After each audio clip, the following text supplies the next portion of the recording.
Lisa Booth is a senior fellow at Independent Women's Voice, and she joins us tonight.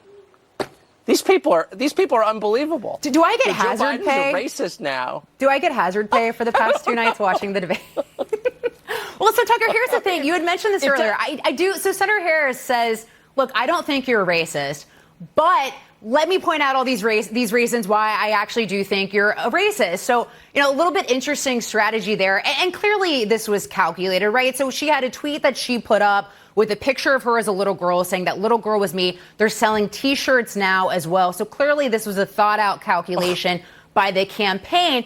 But I do think Vice President Biden is vulnerable. And here's the thing. There's been this air of inevitability with him.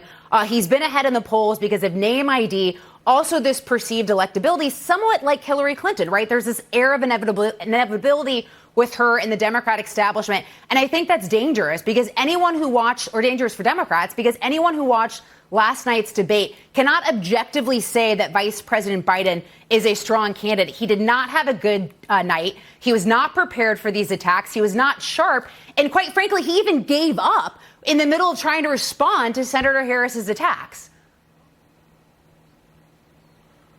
He just gave up?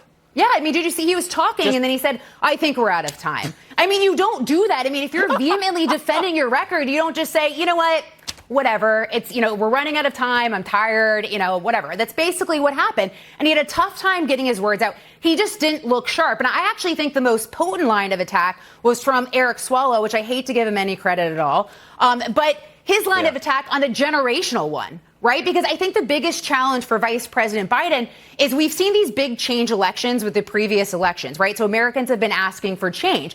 And Vice President Biden, by the product of him being part of the previous administration, he's going to have to continue to look back and explain his record, continue to look back, and it's going to be difficult for him to look forward. And so I think that is a vulnerability for Vice President Biden when he's on the debate stage, particularly with some of these younger candidates who are making the case for the future. So I think that's a vulnerability for Vice President Biden, in addition to, I just think being a terrible candidate, personally. Yeah.